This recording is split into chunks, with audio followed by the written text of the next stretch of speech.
Супер, тут...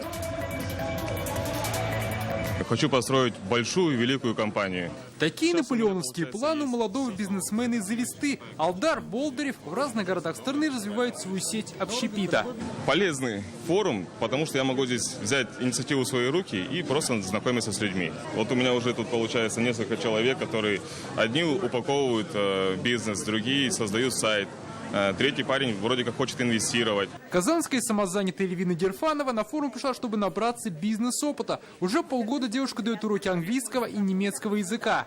Получить заряд мотивации от таких выдающихся личностей, зарядиться положительные эмоции и познакомиться с успешными людьми. Что делать, чтобы стать бизнесменом, и дело шло в гору, учили с утра до вечера. Форум проходит в рамках нацпроекта по развитию предпринимательства. Как отметил Рустам Миниханов, в республике будут делать все для поддержки бизнеса.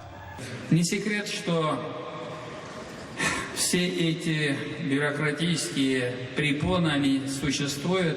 Мы стараемся изменить отношение к власти, к бизнесу, и мы постараемся сделать так, чтобы среда, возможности в республике были максимальные. За выступлениями на форуме следили по онлайн-трансляции во многих городах республики. Как подсчитали аудитории в зале и у экранов, собралось более 12 тысяч. Это рекорд. Вы самые массовые. Мы не собирали еще 9 тысяч участников, мы не организовывали трансляции в другие города. Вы сделали этот форум. Такие форумы в России будут проходить до конца этого года. В плане еще более 20 городов. Дмитрий Аяринин, Марат Зайдуллин, ТНВ, Казань.